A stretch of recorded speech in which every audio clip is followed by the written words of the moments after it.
Welcome to Story Power, a bi-monthly podcast where my guests and I geek out about the stories we're passionate about in all different genres, styles, and formats.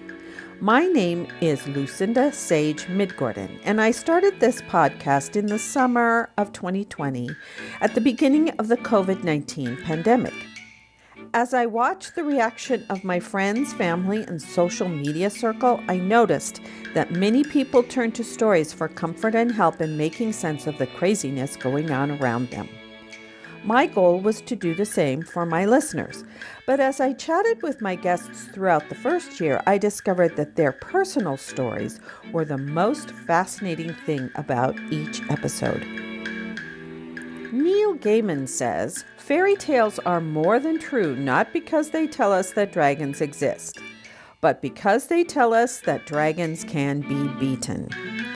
I now know that sharing our experiences with others helps us defeat our own dragons. It is our stories that connect us to one another. Let's see what wisdom today's guest has to share with us. Today, my guest is Gina Clark, and this is episode 58. Gina, I am so excited to talk to you because you're a creativity coach, and I love creativity. So welcome to the show. Thank you very much. Thanks so much for having me. Now, I was looking at your Podmatch profile, and it sounds like you have a really interesting story to tell about how you became a creativity coach. And I wanted to know the style of coaching that you use because I'm not sure I can pronounce the name of it. So do you want to talk about that? Sure. So I'm a Kaizen Muse creativity coach. And all that is it's a fancy word. Kaizen is a Japanese word that just means continuous improvement. So the use of the word is kind of based around using really small steps to move yourself forward. And it was originally used in a business context. So, I think it was Toyota actually that started using that word in that context to sort of make changes within the organization, but do it in a small incremental way so that people would, I guess it was a way of eliciting change management. So, people wouldn't be like, what's happening? This big change, sort of dig in. But the change would happen almost without people knowing about it. So Kaizen Muse uses the same philosophy. The founder of this type of creativity coaching is Jill Badonsky, and that's who I trained with. And she's been teaching this method for about 20 years. So it's a lot of use of small steps and even smaller steps than you would normally even think. Like a small step might just be, pulling out your supplies and putting them on the desk to start, because a lot of people get really blocked or there's a lot of fear around getting to your creativity for whatever reason. So, yeah. So I would think that some people might be really impatient with that. Yeah, I think though, when people start seeing the results, it's a way of working that's very client led. So what I like to tell people is, whatever the next step is that we figure out during our session, sit down and try for 5 minutes, whatever that is. But if you want to keep going, keep going. But if you don't, you've already succeeded. You've succeeded by moving into that small step, and then you use your intuition to sort of move to the next small step. And sometimes people are able to do that in between sessions on their own, and sometimes they're not. So then that's where a coach can come in to really help you move along. It's really a way of disrupting the fear response. I think because I definitely, and still do, but had a lot of those same sort of responses, like, the negative self-talk that I'm not good enough, I don't know what I'm doing, comparing yourself to other people, looking at whether it's a blank canvas or piece of paper or a cursor staring back at you on an empty page can be really daunting. So instead of thinking like, I have to sit down and create this super amazing piece of art or write something incredible, just start something with something small and crappy Mhm. Just sit down for 5 minutes and get to it. Yeah. Yeah.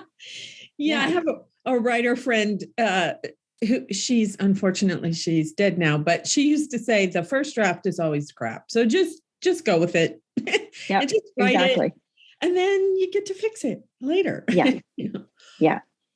Yeah. And everything we do doesn't have to be a masterpiece. I mean, that's not what creativity is about. It's really about what it brings to you internally, I think.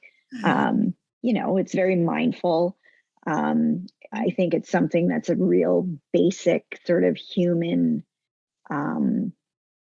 need to create, whatever way that is. That can look really different for different people. It could be cooking or gardening or playing the guitar or whatever. So it's not about, sitting down and coming up with this amazing product. It's about the process that you go through. I like that. Yeah. Yeah, that is the process. Because if you're a gardener, one of my sisters-in-law is a gardener, and you have to plant the seeds and you have to wait for the little shoots to come up, and then you have to nurture those, and then you can put them in your garden when they get big enough. And that's a long process in a way. But her garden is so gorgeous.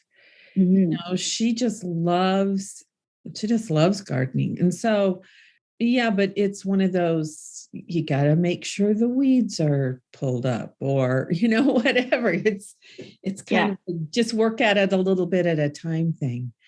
Yeah.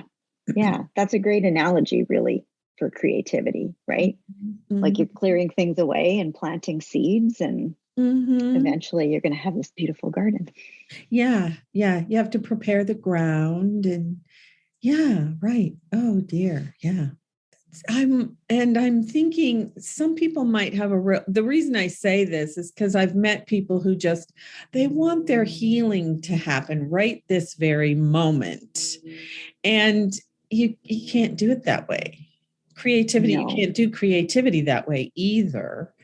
I've talked to authors who it took them 7 or 8 or 10 years or so to write their book, Mm-hmm. and it took me 7 years to write my first book. So yeah, it's not something that's going to happen overnight. No.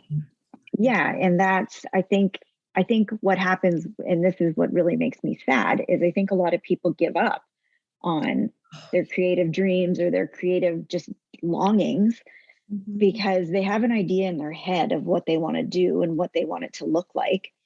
But when you start, it's not going to look like that.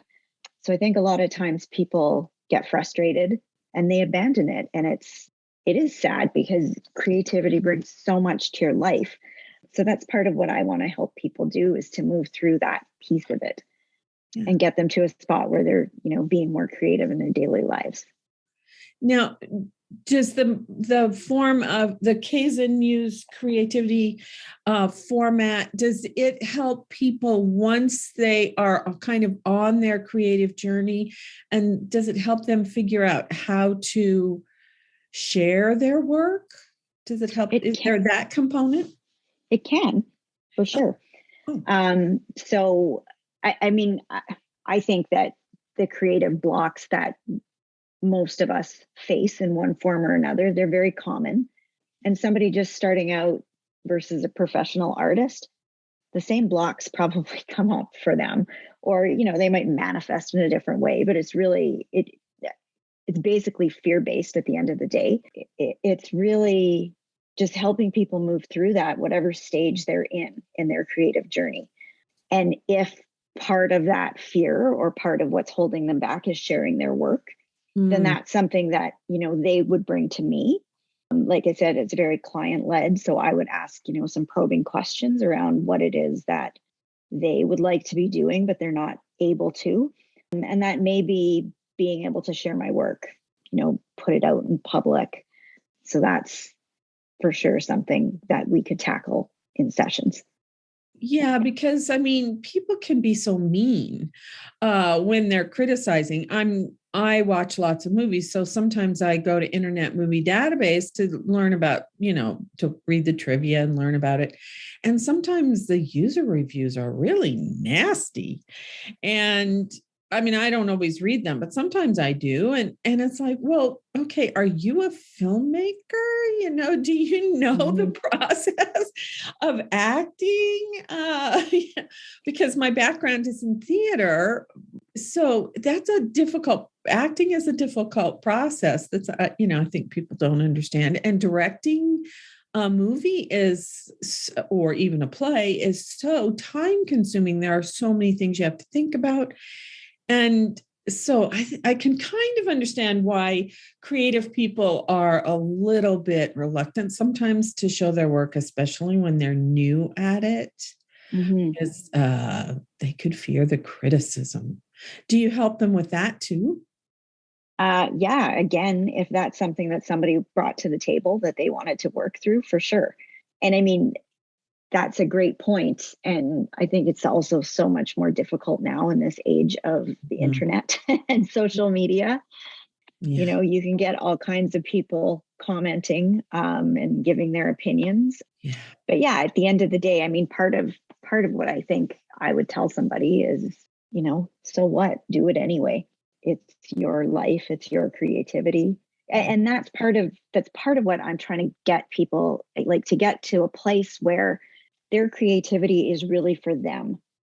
Right. And perhaps they're sharing it, but it's not really for other people. I mean, it's something that comes from inside of you that you're expressing, whatever way you express it. And that's what makes it so vulnerable too, I think, because you're really putting a piece of yourself out there whenever you share something creative. So yeah, I mean, it's fairly common for people to be, hesitant to put themselves out there for exactly that reason. Yeah. Yes. So I'm going to use movie terms and do a flashback. How did you become a creativity coach? I went through my own pretty long journey of ignoring my creativity for about probably like 30 years or so, 20 or 30 years. And I got to a point in my life in my mid 40s where I was just like, I'm not feeling fulfilled, but I don't have anything to complain about. So what's going on? And I started to realize that I hadn't really been doing anything that was just for me. And I had been suppressing this, creative urge in me. And it was because of some of those things that we've talked about already. Fear, not knowing where to start, not, feeling like an imposter. Who am I to say I'm an artist or a writer or whatever? And just not feeling, I don't know. I had these ideas in my head of what an artist should be and what they should look like. And it kept me from doing what I wanted to be doing. And I just got to that point in my life where it was like, okay, enough's enough. We're only here for a short time and I'm not going to live this way anymore. I'm going to start trying to do creative things and just see what happens. And it just opened up this whole world to me that I didn't know existed. Like that there's where the internet's wonderful. It is just seeing all these people out there that were, making these amazing things and so passionate about creativity like I am. And one day in a Google search, I came across Jill's website and the creativity coaching. And by this point, I'd probably been, fiddling around for about 2 years. And I was like, I want to do this. I want to help other people, unlock what I've been able to unlock in myself that I held back for so long. So, yeah. So I signed up and I started like within a few months in the next class. And that was that. So it's been fantastic. Oh, that is so great. Do you have a network of creativity coaches that you get together with? Occasionally. Yeah. Like I have a few people that I've kept in touch with from the class. Wow. that I'm friends with. But Jill still runs some workshops and things like that occasionally throughout the year. And she has other courses that she teaches too. So yeah, so it's nice. It's like this, little creative collective that I'm now a part of. Yeah. Yeah. And it's wonderful. That's great. Now, does she have a large cohort of people who practice her form of creativity coaching?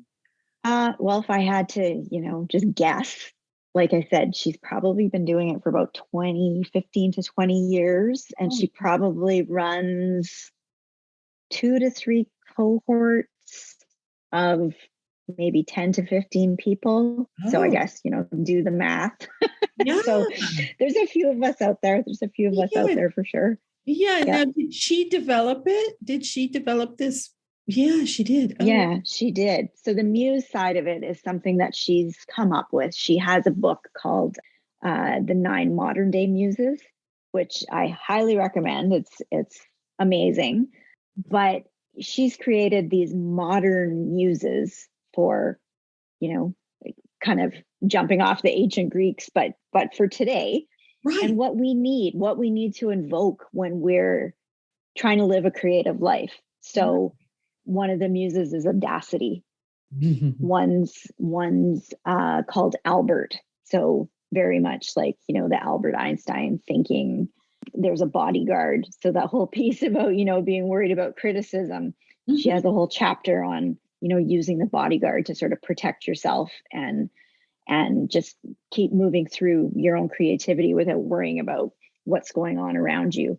So it's a really nice book because you can sort of pick it up and be like, what am I feeling right now that I need to sort of push me through whatever's stopping me. And you can kind of pick and choose that way. So yeah, she developed that. And then the Kaizen piece came from Dr. Robert Maurer, who is a psychologist. Actually, I can't remember if he's a psychologist or a psychiatrist, so don't quote me. But he's done a lot of work around the Kaizen philosophy and the small steps, and he's worked with many, many people moving through them through things like, weight loss or anxiety and other types of things like that using these small steps. So Jill sort of married these two things together and come up with this creative muse. And yeah, it's really about being really supportive. It's not about saying like, here's your list of homework. I want to make sure you have it done next week. It's about moving along with the person where they're at and letting them lead where we go. So yeah, which was very appealing to me because I spent a really long time being so hard on myself and being really critical and harsh and just, like suck it up and just get it done. And that can work a little bit, but it only takes you so far. And it's not like to do it. So yeah, it's beautiful. I love how she put that together. Yeah, that is great. Yeah, because I was thinking, I've gone through, these are business things, but you have to do it the way they want you to do. Well, this is how it worked for me, so it's going to work for you the same way. And I love that she has developed something where the person, each individual person, is actually designing their own creative process. I love that. Yeah. And so my role as a coach's role is really just to be that guide and guide the person through these things. And, sometimes we might make suggestions, but again, it's very client led. All it is a suggestion. And if it's not something that feels right for them, it's not something they have to do. So, and again, I think that helps reduce that sort of fear response or digging in your heels and saying, you can't make me do that. I don't want to, because it's all about them. So we have a framework that we work with, but it's very individualized in how we work with people. Yeah. So what kind of creativity are you involved in that's separate from your coaching? I write. I don't, I write for my business, of course, but I also do a little bit of writing on the side, like short stories. And I've just taken up watercolor painting, which has been so fun. Like I wanted to paint for years and years and years. And again, I was always like, I'm not a painter. I don't know how to draw. I can't. It was always, I can't. Some excuse. I don't have time. And yeah, it's wonderful. And it's a wonderful teacher because again, you have to be very patient and it takes a long time to develop proficiency. And I've just started getting myself involved in surface pattern design. So it's, something that I can use with the watercolors, but also develop on the computer digitally. So yeah, it's been a lot of fun. It's all things I never would have done if I wouldn't have pushed myself into that, that realm. And yeah. Wow, that is so great. And you just mostly do it for yourself, or do you like give it away for gifts or something like that? Yeah, right now, I mean, I'm in the very early stages. I would love to get to a point. My plan is to get to a point where I actually have it on my website and I'm, people can buy it or at least have it on products, some of my work. But yeah, right now I'm just, I share the odd thing on Instagram, but it's a lot of exercises and practicing right now. Oh, that's so great. I love it though. Yeah. Because I don't know about you, but it was like every little thing that I did, even if it was only an acting class, it just helped me feel more whole, I guess, is how I think of it now.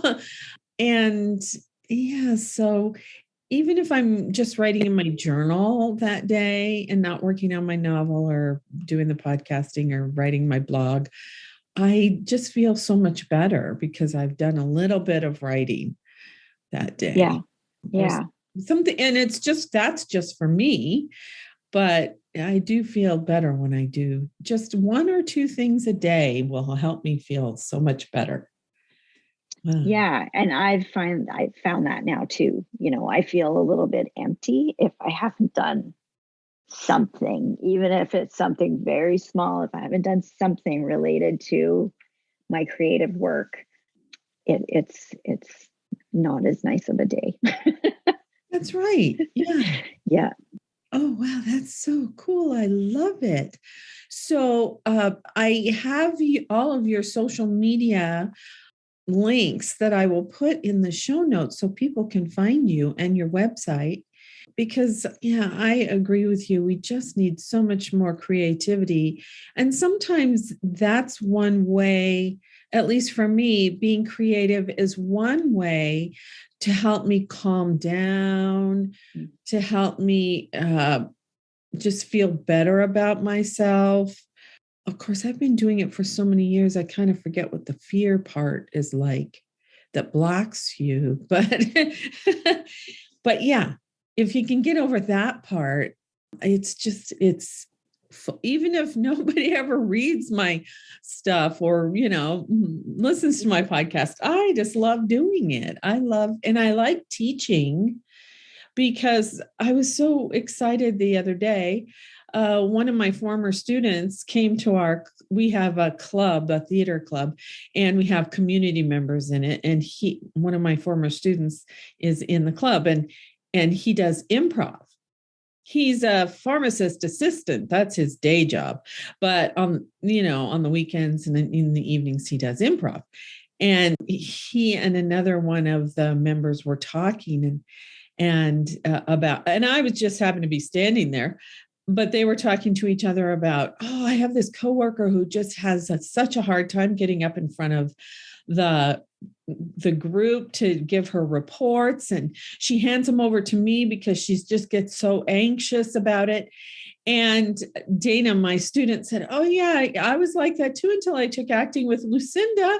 And then after that, it was like, oh, I can do this. It's all good. It's like, oh, that's so nice.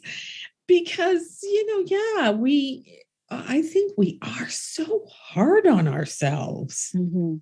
Yeah. I like to say that creativity is the ultimate form of self-care. I mean, I don't think you can do much better than that. Oh, yeah, I like Yeah. that. So whatever form of creativity, you don't try to direct people, you try to help them discover it for themselves. Mm-hmm. Yeah, absolutely. What They know what they need. They know what's pulling them. Mm-hmm. Yeah. Just like you did. Yeah. Yeah. Yeah. It just took me a while to pull it. I mean, I think taking the creativity coaching class, like the training was coaching for me too. I mean, it was really coaching for all of the people that were in that room. So it really helped me get a lot more comfortable, sharing my own creativity too. Yeah. Right. Yeah.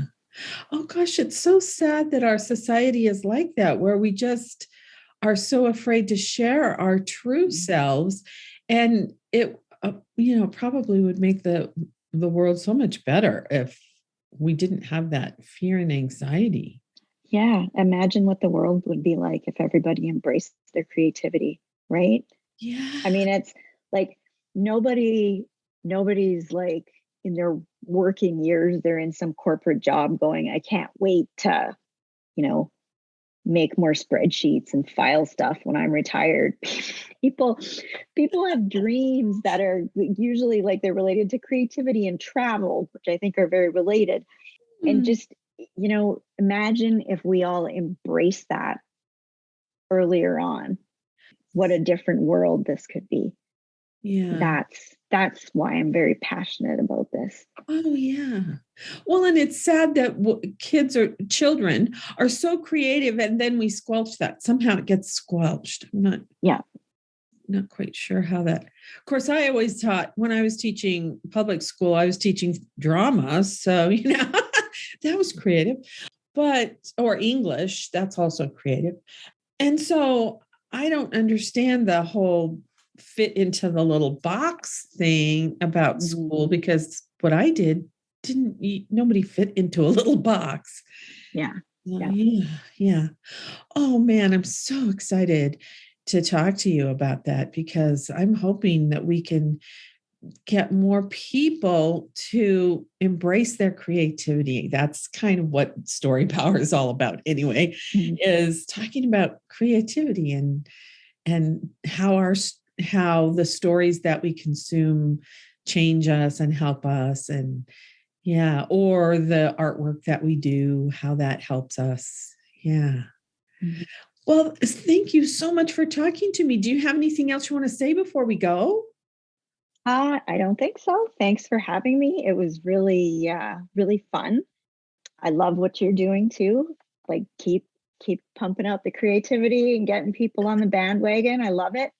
So yeah, I guess the only thing I would like to add is if your listeners go to my website, they will be able to download a free guide, 5 steps to unlocking your creativity. So that's just something to get you started, just some ideas to get the creativity flowing.